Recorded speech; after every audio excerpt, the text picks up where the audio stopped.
이분을 여기서 뵙다니 내가 자제를 못 찾아뵈서 죄송한데. 안녕하십니까. 안녕하십니까. 웬일이세요? 웬일이세요? 저희 오늘 미키즈 1회 촬영한다고 해가지고 급하게 좀 전달드릴 것도 있고. 양손을 무겁게 오셨습니까? 오늘 이게 명석 프로님께 제가 하나 드리고 싶은 게 빨간색 딱 기념품이에요. 준비를 못 했는데. 제가 오늘 명석 프로님이 딱 1회 출연자 기념품으로 해가지고 이것도 되지만 이게 딱 하면 불도 들어오니까 불 들어오는 게 끝인 것 같아요. 네. 먹지는 못합니다. 근데 하나 더 있는데 이거는 이거는 오늘 좀 초대 손님이 섭외하기 힘들었을 텐데 미라클의 대표적인 셀러브리티 저기 오시는 것 같은데요? 안녕하십니까? 안녕하십니까? 안녕하십니까? 바쁘신데. 박경돈입니다.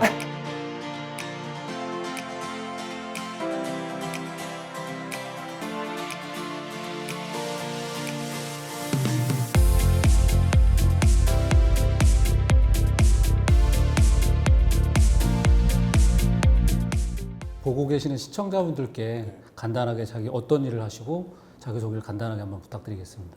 미라콤 서티파이드 프로페셔널이라고 미라콤에서 인정하는 건데 뭐 직원수 한 2,000명 중에 10대명밖에 없는 최고의 권위자한테만 주는 건데 저는 우연찮게 받은 사람이고 대한민국의 좀 제조를 좀 더 잘 만들고 싶어하는 그런 사람이라고 소개드리겠습니다.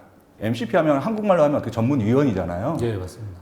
저도 이렇게 전문위원을 따라다니다 보니까 좀 배운 게 있는데 저녁마다 이제 남아가지고서 이게 착 찌끔찌끔 먹다 보니까 전문 주당 우리가 저기 술 먹으면서 배우는 게 너무 많아.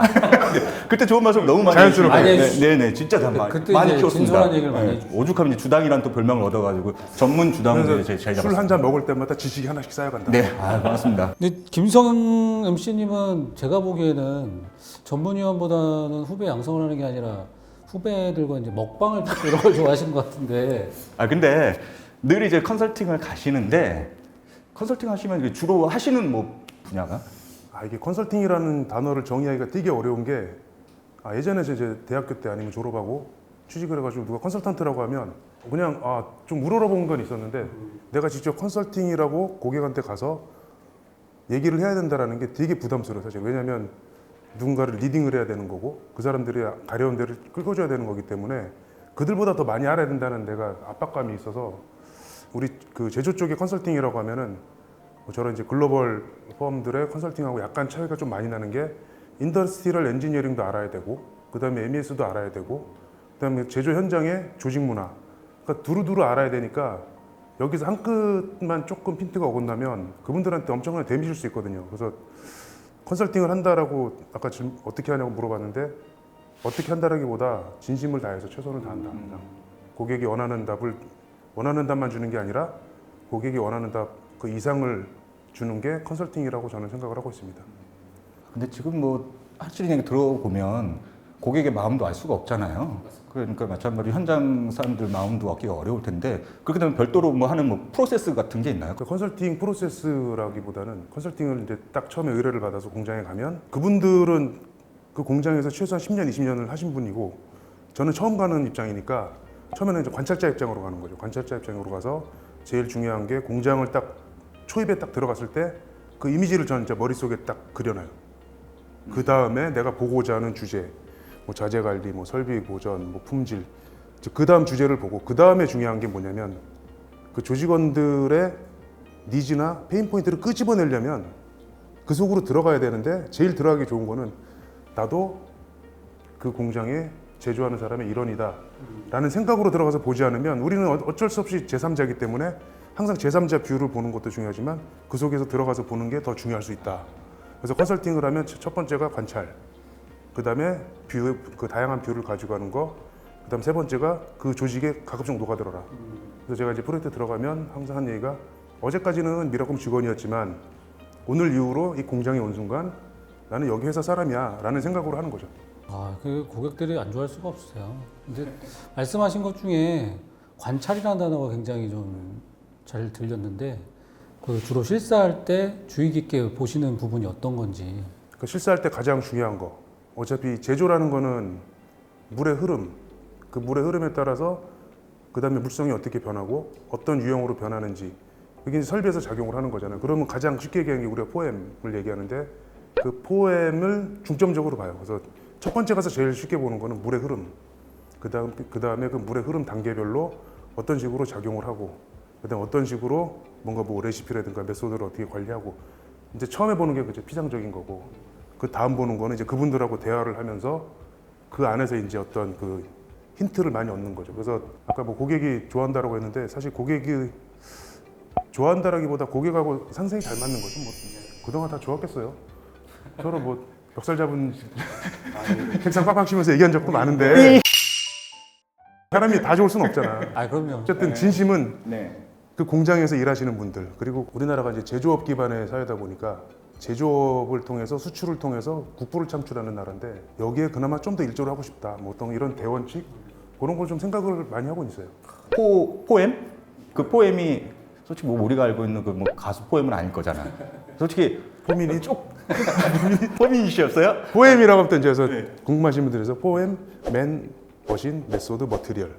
요즘에 포엠 원이라고 해서 뭐 인바이어먼트도 있는데, 사실 인바이어먼트는 뭐 돈 되는 건 아니잖아요. 뭐 포엠 원이, 원에스 이렇게 세이프티까지 있는데 포엠이 제일 중요하거든. 그 지금까지 컨설팅 프로젝트를 굉장히 많이 하셨는데 그 공장을 하도 많이 다니니까 우리가 이제 주로 관심 있는 제품들, 뭐 예를 들어서 닭공장, 닭공장을 갔을 때 처음에는 닭도 생명인데, 근데 가서 한 30분 지켜보면 닭이 닭 같지가 않고 맞아요. 그리고 저기 현장을 하도 많이 다니니까 저기 뭐 제품을 살 때 좀 많이 참조를 하죠. 그런 거 보고, 그런 건 이제 도움이 많이 되지. 그 아까 닭 얘기했는데, 그 H 닭 공장을 갔을 때 그 닭을 고르는 기준, 뭐 그런 것도 아, 그걸 실생활에 활용을 하시는 거예요? 활용하죠. 오, 그건 영업 기밀인가요, 혹시? 닭을 고르는 비법 같은 것들? 그게 닭이 우리나라가 참 그 제조를 잘한다라고 하는 게 디테일한 걸 되게 관리 잘해요. 닭을 보면 그냥 잡아가지고 뭐 처리하고 이게 아니라 어떻게 냉각수에 넣고 온도에 몇 도에 맞춰서 포장을 하고, 포장지 관리는 어떻게 하고, 그리고 닭을 고를 때는요, 거기서 이제 팁을 나요. 닭을 고를 때는 겉에가 쭈글쭈글한 닭이 좋은 거라고 하대요. 매끈한 닭을 주부님들이 많이 사가는데, 맞아요. 그거는 근데 그거보다 약간 쭈글쭈글해진 게 그 냉동 관리라든가 좀 잘 된 거라고 하더라고요. 제가 이제 박경돈 프로님이랑 영업 사전 영업을 많이 다니는데 수많은 고객들 중에 대다수가 많이 찾으세요. 뒤에서 뭐 제가 대놓고 말씀은 안 드렸지만 정형적으로 한번 갖고 예, 와봐. 그거는 그냥 실수입니다. 정성적으로 많다고 자존심 상해서 안 해요. 아니. 그러니까 나는 불만이라니까. 왜 여기만 도와주냐고.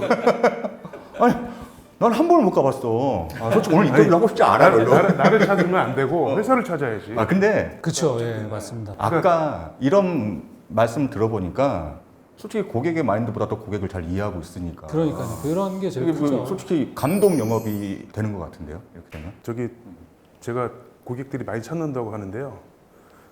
전혀 그런 거 아니고요. 어쨌든 고객한테 진심을 다하기 때문에 그런 것 같습니다. 뭐 다른 분들도 많이 찾아요. 저 말고도 일업구매는 선수분들이 진짜 많습니다. 스마트 팩토리를 딱히 정의하는 게 되게 어려운데, 일단 스마트 팩토리, 스마트 공장 구성 요소들, 사람, 설비, 아까 제가 했던 포엠, 맨, 머신, 머티리얼, 모든 게 스마트한 게 공장이다라고 일단 이해를 하시면 될 것 같은데, 그게 스마트해져서 QCD 경쟁 우위를 확보할 수 있는 공장. 항상 제가 강조하는 거, QCD 경쟁 우위를 가져갈 수 있게 만드는 공장. 그게 스마트 팩토리라고 정의하고 싶습니다. QCD가 뭔지 좀 설명을 한번. 그 제조업의 대표적인 경쟁 우위라고 하면 퀄리티, 코스트, 딜리버리인데, 이 세 가지 중에 하나만 무너져도 살아요. 기업들은 사는데, 두 가지가 동시에 무너진다? 그러면 그 회사는 망하는 거라고. 근데 이게 QCD라는 게 사실 고객들도 항상 고민을 하고 있지만 어떻게 개선을 해야 될지는 굉장한 많은 고민을 해야 되는 부분인 것 같고요. 어떤 변화가 있는지 좀 자세히 말씀은 아니라도 단기적으로 효과는 크게 없다라고 보면 돼요. 아마 이 방송을 만약에 보시는 전국의 공장장 분들, 그 다음에 투자하시는 분들, MES 한다고 당장 여기가 뭐 황금알을 낳아주는 도구야 라고 생각하시면 큰 오산이고요. 황금알을 낳을 수 있는 배를 드리는 겁니다. MES나 스마트 공장을 한다고 돈을 당장 버는 건 아닌데, 이게 시대가 제조업이라는 것도 계속 변하잖아요. 예전에 이제 과거에 우리가 그 테일러 메소드에서 제일 처음에 이제 뭐 공장의 영역이라면 공장 관리 영역이라 그러면 테일러 방법론이 제일 먼저 나왔고, 그 다음에 포드 시스템이 나왔고, 그 다음에 지트가 나왔고, 그거에 대항하기 위해서 미국의 SCM이 나왔어요. 근데 그 다음에 뭐 우리 여기 많이 했잖아요. 분임조 활동도 있었고, 뭐 TPM, TQM 다 있었는데, 자 그거는 그냥 흐름인 것 같아. 스마트 팩토리는 어떻게 보면 이게 흐름인 것 같아요. 왜 그 흐름을 놓치지 말아야 되냐면, 다른 업체들은 경쟁을 통해서 그런 걸 도입을 해서 이제 경쟁으로 계속 가져나가고 있는데, 우리는 그때 전통적으로 할 거야라고 하는 생각도 좋지만, 스마트 팩토리라고 하면 인더스트리얼 엔지니어링하고 IT가 융합이 된 건데, 그거를 통해서 경쟁자보다 좀 더 위에 있다, 우위를 가져가고 싶다라고 하면 MES부터 시작해서 스마트 팩토리 기반을 만드는 게 가장 좋다라고 저는 보고 있어요. 되게 와닿고 저는 이제 직접 영업을 일선에서 하다 보니까 고객들을 만나뵈면 제일 먼저 이제 하시는 말씀이 가끔가다 이제 MES의 이해도가 없으면 무인화가 가능하냐, 뭐 이거 하면은 바로 돈을 벌 수 있냐, 이런 얘기들을 많이 하시는데 말씀하신 거를 제일 이제 기분 안 나쁘게 말씀드리기가 쉽지 않더라고요. 무인화라는 얘기를 들으면 유튜브에 정제된 자동화 화면들이 되게 많이 나와요. 그래서 보면 그런 거를 보고서 야 우리도 이렇게 해봐. 근데 그거는 업체가 홍보하려고 만든 유튜브가 대부분이라서 맞습니다. 아마 그 파일럿이나 테스트베드로 많이 해봤을 거예요. 그런 장면을 찍어서 올린 거기 때문에 야 우리도 이렇게 될 수 있겠네? 라고 생각하지만 양산성을 고민을 해야 되는 거예요. 그래서 자동화를 해서 사람을 없애고 무인 자동화하고 뭐 소인화를 한다라고 하는데, 거기로 가기 위한 허들을 우리가 설명을 잘 해줘야 돼, 사실은. 맞습니다. 진짜 오래 걸려요. 근데 그거는 제가 보기에는 우리가 아무리 설명을 해도 본인이 깨우치지 않는 이상은 한계가 있다고 봐요. 대신에 우리는 또 그거를 그렇다고 포기하지 말고, 맞습니다. 왜 그게 어렵다라기보다 거기까지 가는 일이 단계별로 뭐뭐 필요한지를 우리가 이제 설명력 있게 해야 되는데, 그거는 진짜 그거를 잘하는 사람들 보면 진짜 존경스러워요. 근데 그분들이 진짜 컨설턴트지. 그래서 제가 존경하고 있습니다. 저요? 예. 너무 가식적이었나요? 네. 왜 그래? 좀 이게 박경동 프로님이 어떤 사람이라고 좀 정리를 내릴 수가 있을까요? 그냥 항상 주어진 거 지금이 가장 중요하지 않을까. 지금 항상 열심히 하는 사람, 그리고 지금 열심히 하는데 그냥 열심히 하는 게 아니라 10년 뒤에 나는 도대체 어떤 사람일까라고 생각을 하는 거죠. 그 30대 때도 그랬어요. 40대를 나머지 40대 10년은 어떻게 해야 할까. 40대 때는 나머지 51세부터 60세까지 뭘 하고 지낼까. 그럼 지금은 이제 나는 60세부터 70까지 뭘 하고 지낼까, 뭘 할까. 그런 걸 이제 가끔씩 생각을 하면서 그냥 무조건 현실에 충실하자. 그리고 동료들한테 많은 도움을 주고 싶은 사람. 그 제 블로그 들어가면 모든 이에게 도움을 주는 삶 이렇게 써놨어요. 근데 도움을 많이 주고 싶은데 도움을 준 만큼 이게 안 되더라고. 근데 우리 마음을 주잖아. 야, 사람을 얻는 게 최고지.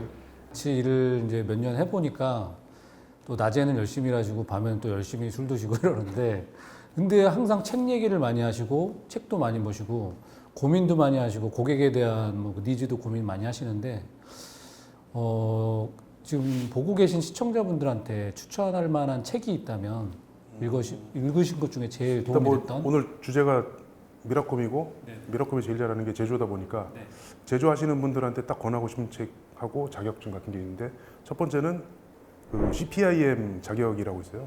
그 Certified in Production and Inventory Management라고 그 미국의 이제 생산재고 관리협회 APICS라고 있어요. 거기 이제 뭐 CPIM 치면 다 나와요. 그거를 따시는 게 가장 좋고, 거기에 나온 책들이 되게 주옥 같아. 나는 그걸 딱 보면서 와, 이거는 진짜 어떻게 그 자격증을 따기 위해 거쳐가야 될 교재들이 있는데, 그 교재를 한번 다 보시면 제조하는 데에 대해서 도움 많이 될 거예요. 근데 그게 어렵다 그러면 Introduction to Material Management라는 책을 한번 꼭 보세요. IMM이라고 구글링 하시면 다 나오고요. 그 다음에 그건 이제 제조 관련된 내용이고, 제조 관련된 지식을 쌓았는데 만약에 뭔가 좀 나는 문제에 대해서 구조적으로 접근하고 싶어.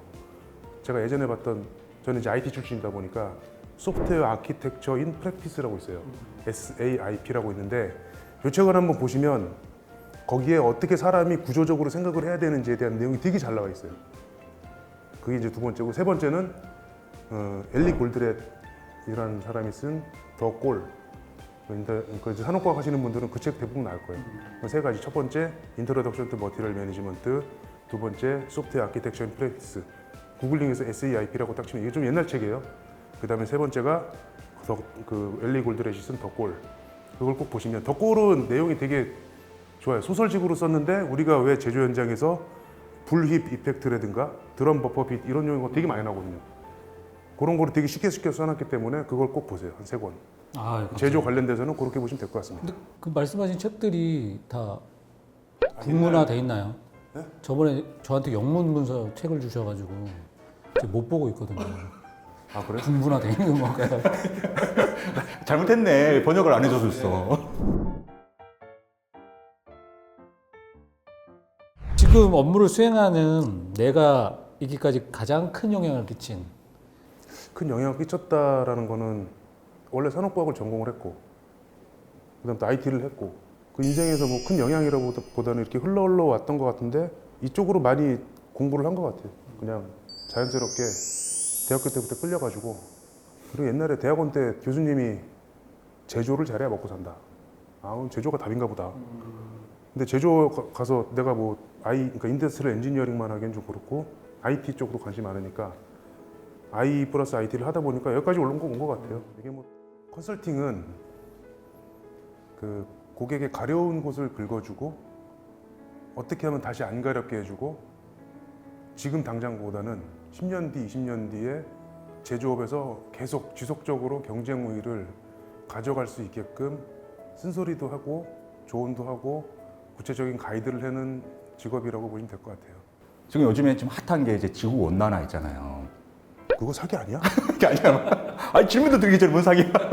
아니, 좋아. 야, 제발 탄소 중립이라고 얘기하는데 인류가 탄소를 많이 쓰긴 썼는데 그거 요거 줄인다고 저 대세 흐름이 약 얼마나 늦출 수 있다고 봐요?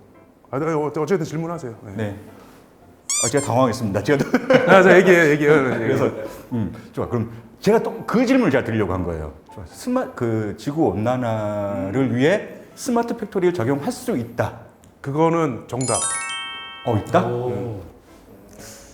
스마트 팩토리를 한다라는 거는 이제 첫 번째가 불힙 이펙트먼트라고 있어요. 그 우리가 최종 엔드 유저 단에서 만약에 100개가 필요하면 저 로우 머티리얼 공급하는 데는 한 150개를 만들거든. 우리가 쓸데없이 여유를 세이프티 스탁을 만들고 분량을 감안해서 초과 생산을 하고 여기서 당장 내가 필요한 건 자켓 하나인데 이 자켓 내가 하나 사기 위해서 저 뒤에 원단을 만들고 봉제를 하는 공장은 어마무시한 물건을 만든다는 얘기죠. 그러니까 이거는 지트 사상을 한번 보면 돼요. 지트에서는 우리가 빠져나간 만큼 채워 넣는다. 그거거든. 그게 서플라이 체인 매니지먼트인데 이로써 우리가 쓸 수 있는 어떤 물건을 줄이고 탄소 배출량을 줄이고 우린 딱 필요한 것만 쓴다.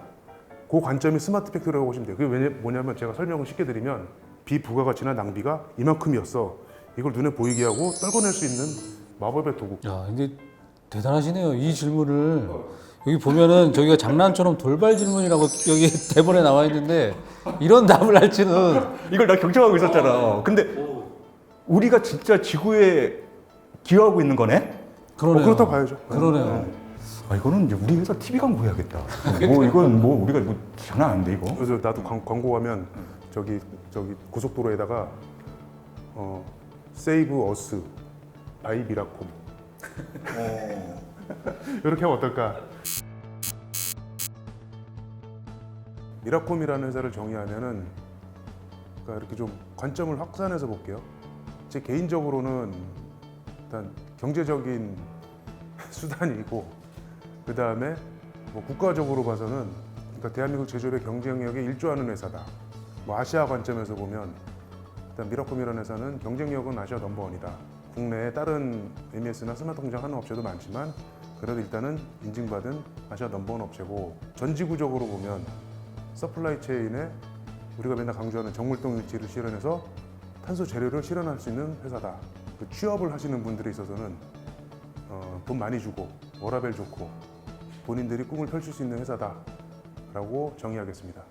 프로님이 생각하시는 미라콤 스마트 팩토리를 고객사에서 도입할 때 이것만은 해야 돼, 이것만은 하지 말아야 돼 이런 게 있을까요? 이거는 뭐 딱히 구체적으로 찝어서 말씀드리기는 어려울 것 같고 해야 될 거는 스마트 팩토리를 목적으로 삼지 마라. 스마트 팩토리는 수단이다. 그런 그러니까 인식을 좀 가지셔야 될 것 같고 하지 말아야 될 거라고 하면은 통상 보면 쟤네들 전문가니까 쟤네들한테 맡겨놓으면 돼. 절대 그런 생각하지 마시고. 그러니까 첫 번째는 스마트 팩토리나 뭐 MES에 대해서 이거는 우리 QCD 경쟁력 강화를 위한 도구일 뿐이야. 두 번째는 전사 참여해야 된다. 그러니까 어떻게 보면은 프로젝트의 성공 여부, 그러니까 스마트 공장의 성공 여부는 조직이 얼만큼 거기에 관심 있고 달라붙느냐. 그게 관건이라고 봐요. 어떤 회사든 어떤 프로젝트든 그냥 맡겨놓고 TF 몇 명이 만들어서 그렇게 한다? 그러면 시스템은 잘 되겠죠. 그러면 둘 중 하나는 망가지는 거지. 조직이 망가진 상태에서 시스템만 잘 되거나 아니면 조직이 망가지면 시스템이 잘 되고 시스템이 망가지면 조직이 잘 되는. 그러니까 엇박자가 날 확률이 되게 높다라는 얘기죠. 그래서 관심을 갖고 전사가 달라붙어야 된다. 진짜 중요한 것 같습니다. 미키 예스. 어려운 질문이 나갈 겁니다. 근데 어려운 만큼 이제 보상도 따르니까 만약에 퀴즈를 맞히게 되면 100만 원이 현금?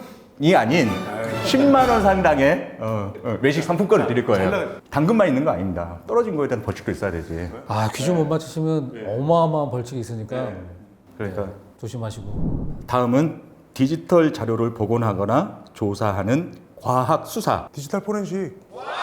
나는 그거 생각했어. 미라콤 창립 기념일이 언제냐 이런 거 되게 모르거든. 대표님 성함 막 이런 거. 대표님 성함 헷갈려. 축하드립니다. 아유. 미키